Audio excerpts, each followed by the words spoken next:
क्या आप जानते हैं कि आपका अवचेतन मन आपकी जिंदगी को पूरी तरह से बदल सकता है? इस 3 भाग की सीरीज में हम सीखेंगे कि कैसे अपने मन की शक्ति को पहचानें और उसे सकारात्मक रूप से इस्तेमाल करें। पहले भाग में हम अवचेतन मन की बुनियादी बातें समझेंगे। तो चलिए शुरू करते हैं और आखिर तक मेरे साथ बने रहें। दोस्तों, the power of your subconscious mind Joseph Murphy की एक बहुत ही मशहूर किताब है, जो पहली बार 1963 में प्रकाशित हुई थी। इस किताब ने लाखों लोगों की जिंदगी बदली है और आज भी ये उतनी ही प्रासंगिक है। जोसेफ मर्फी कहते हैं कि हमारा अवचेतन मन एक ऐसी शक्ति है जो हमारे सपनों को हकीकत में बदल सकती है, लेकिन इसके लिए हमें इसे समझना होगा और इसे सही दिशा में इस्तेमाल करना होगा। तो सबसे पहले, ये अवचेतन मन आखिर है क्या? आसान शब्दों में कहें तो हमारा मन 2 हिस्सों में बटा है, चेतन मन और अवचेतन मन। चेतन मन वो है जो सोचता है, तर्क करता है और फैसले लेता है, लेकिन अवचेतन मन वो है जो चुपके से काम करता है। ये हमारी आदतों, विश्वासों और भावनाओं को नियंत्रित करता है। जोसेफ मर्फी कहते हैं कि हमारा अवचेतन मन एक बगीचे की तरह है और हमारे विचार बीज की तरह हैं। अगर हम अच्छे सकारात्मक विचार बोते हैं तो हमें अच्छे परिणाम मिलते हैं, लेकिन अगर हम नकारात्मक विचार बोते हैं तो हमें नकारात्मक परिणाम मिलते हैं। उदाहरण के लिए, अगर आप बार बार सोचते हैं कि मैं हारा हुआ हूं, मैं कुछ नहीं कर सकता, तो आपका अवचेतन मन इसे सच मान लेता है और आप वाकई असफल होने लगते हैं। लेकिन अगर आप सोचते हैं मैं सफल हूं, मैं हर काम कर सकता हूं, तो आपका अवचेतन मन इसे भी सच मान लेता है और आप सफलता की ओर बढ़ने लगते हैं। अवचेतन मन बहुत शक्तिशाली है क्योंकि ये दिन रात काम करता है। जब हम सो रहे होते हैं तब भी ये काम करता है। ये हमारी हर सोच को सुनता है और उसे हकीकत में बदलने की कोशिश करता है। इसलिए हमें बहुत सावधान रहना चाहिए कि हम क्या सोच रहे हैं। अब सवाल यह है, अवचेतन मन काम कैसे करता है? जोसेफ मर्फी बताते हैं कि अवचेतन मन कुछ बुनियादी सिद्धांतों पर काम करता है। पहला सिद्धांत है विश्वास का सिद्धांत। आपका अवचेतन मन वही मानता है जो आप बार बार सोचते हैं और विश्वास करते हैं। उदाहरण के लिए, अगर आपको लगता है कि आप हमेशा बीमार रहते हैं, तो आपका अवचेतन मन आपके शरीर को बीमार बनाने की कोशिश करेगा। लेकिन अगर आप विश्वास करते हैं कि आप स्वस्थ हैं, तो आपका अवचेतन मन आपके शरीर को स्वस्थ रखने में मदद करेगा। मैं आपको एक छोटी सी कहानी सुनाता हूं। एक आदमी था जो हमेशा सोचता था कि वो बहुत कमजोर है। वो हर समय बीमार रहता था। लेकिन एक दिन उसने एक किताब पढ़ी जिसमें लिखा था कि अगर आप विश्वास करें कि आप स्वस्थ हैं, तो आप स्वस्थ हो सकते हैं। उसने हर दिन अपने आप से कहा, मैं स्वस्थ हूं, मैं ताकतवर हूं। कुछ ही महीनों में उसकी सेहत में गजब का सुधार हुआ। ये अवचेतन मन की शक्ति थी। दूसरा सिद्धांत है सुझाव का सिद्धांत। अवचेतन मन हर सुझाव को स्वीकार कर लेता है जो उसे बार बार दिया जाता है। ये सुझाव हमारे पास ही अपने में विचारों से भी आ सकते हैं और बाहर से भी। उदाहरण के लिए, अगर कोई आपसे बार बार कहता है कि तुम बहुत आलसी हो और आप इसे मान लेते हैं, तो आपका अवचेतन मन इसे सच मान लेगा और आप वाकई आलसी बन जाएंगे। लेकिन इसका दूसरा पहलू यह है कि हम अपने अवचेतन मन को सकारात्मक सुझाव भी दे सकते हैं। जोसेफ मर्फी कहते हैं कि हमें हर दिन अपने आप से सकारात्मक बातें कहनी चाहिए, जैसे मैं खुश हूं, मैं सफल हूं, मेरे पास सब कुछ है।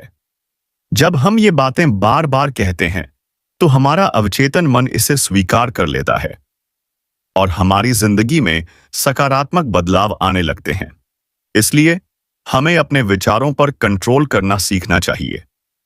हमें नकारात्मक सुझावों को नजरअंदाज करना चाहिए और सकारात्मक सुझावों को अपनाना चाहिए। तीसरा सिद्धांत है आकर्षण का सिद्धांत। आपने शायद लॉ ऑफ अट्रैक्शन के बारे में सुना होगा। जोसेफ मर्फी कहते हैं कि हमारा अवचेतन मन उन चीजों को हमारी जिंदगी में आकर्षित करता है जिनके बारे में हम सबसे ज्यादा सोचते हैं। अगर आप हमेशा डर, चिंता और नाकामयाबी के बारे में सोचते हैं तो आपकी जिंदगी में वही चीजें आएंगी। लेकिन अगर आप सफलता, खुशी और समृद्धि के बारे में सोचते हैं तो आपकी जिंदगी में वो चीजें आएंगी। मैं आपको एक और कहानी सुनाता हूं। एक लड़की थी जो हमेशा सोचती थी कि उसे कभी अच्छी नौकरी नहीं मिलेगी। वो हर इंटरव्यू में नाकाम हो जाती थी। लेकिन एक दिन उसने फैसला किया कि वो अपने विचार बदलेगी। उसने हर दिन सोचना शुरू किया, मुझे एक शानदार नौकरी मिलेगी, मैं बहुत अच्छा करूंगी। कुछ ही हफ्तों में उसे एक बहुत अच्छी नौकरी मिल गई। ये आकर्षण का सिद्धांत था जो उसके अवचेतन मन ने काम में लाया। अब एक और जरूरी बात, अवचेतन मन और चेतन मन का आपसी रिश्ता। जोसेफ मर्फी कहते हैं कि हमारा चेतन मन एक माली की तरह है और अवचेतन मन एक बगीचे की तरह। चेतन मन जो भी विचार चुनता है वो अवचेतन मन में बो देता है और फिर अवचेतन मन उस विचार को बड़ा करता है और उसे हकीकत में बदल देता है। इसलिए हमें अपने चेतन मन को सही विचारों से भरना चाहिए। हमें हर दिन सकारात्मक सोच को चुनना चाहिए। उदाहरण के लिए, अगर आप सुबह उठते ही सोचते हैं आज का दिन बहुत बुरा होगा, तो आपका अवचेतन मन उस विचार को सच बनाने की कोशिश करेगा। लेकिन अगर आप सुबह उठकर कहते हैं आज का दिन बहुत अच्छा होगा, मैं बहुत कुछ हासिल करूंगा, तो आपका अवचेतन मन उस विचार को हकीकत में बदलेगा। इसलिए हर दिन सुबह अपने आप से सकारात्मक बातें कहें। अपने चेतन मन को सही दिशा दें ताकि आपका अवचेतन मन उसे सही तरीके से लागू कर सके। अब एक और खास बात, अवचेतन मन की शक्ति का इस्तेमाल कैसे करें।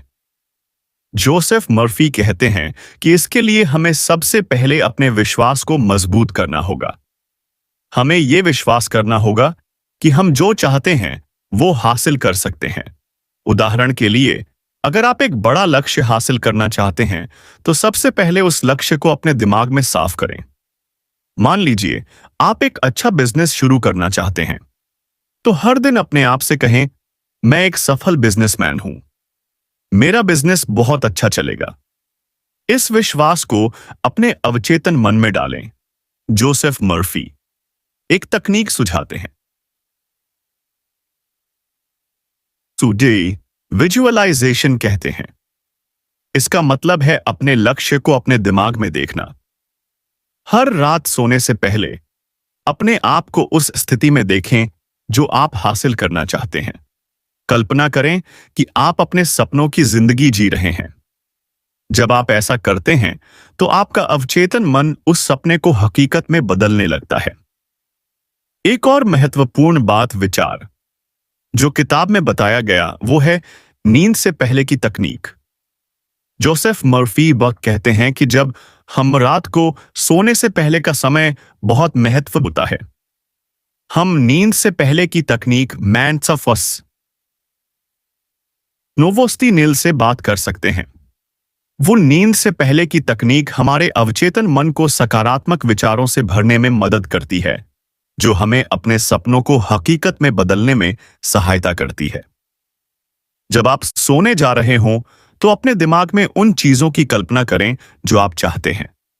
उदाहरण के लिए, अगर आप एक अच्छा बिजनेस शुरू करना चाहते हैं तो कल्पना करें कि आप अपने ऑफिस में बैठे हैं, लोग आपके साथ काम कर रहे हैं और आपका बिजनेस बहुत अच्छा चल रहा है। इस दौरान अपनी भावनाओं को भी महसूस करें, वो खुशी, वो संतुष्टि जो आपको तब मिलेगी जब आप अपने लक्ष्य को हासिल कर लेंगे। इस तकनीक को हर रात 5 से 10 मिनट तक करें। धीरे धीरे क्या आप देखेंगे कि आपकी जिंदगी में वो चीजें होने लगेंगी जिनके बारे में आपने सोचा था। ये अवचेतन मन की शक्ति है जो आपके विचारों को हकीकत में बदल देती है। तो दोस्तों, आज के इस पहले भाग में हमने समझा कि अवचेतन मन क्या आप ये कैसे काम करता है और इसे सकारात्मक दिशा में ले जाने के कुछ आसान कदम क्या हैं। अगले भाग में हम बात करेंगे कि कैसे हम अपने अवचेतन मन का इस्तेमाल अपनी समस्याओं को हल करने के लिए कर सकते हैं और अपने सपनों को सच कर सकते हैं। अगर आपको यह पहला भाग पसंद आया तो वीडियो को लाइक करें, चैनल को सब्सक्राइब करें और बेल आइकन दबाना न भूलें ताकि आपको अगले भाग की नोटिफिकेशन मिल सके। अपनी राय कमेंट्स में जरूर बताएं। आपको सबसे ज्यादा क्या पसंद आया और आप अपने अवचेतन मन का इस्तेमाल किस चीज के लिए करना चाहते हैं। चलिए अगले भाग में मिलते हैं। तब तक के लिए अपना ख्याल रखें और मुस्कुराते रहें। नमस्ते।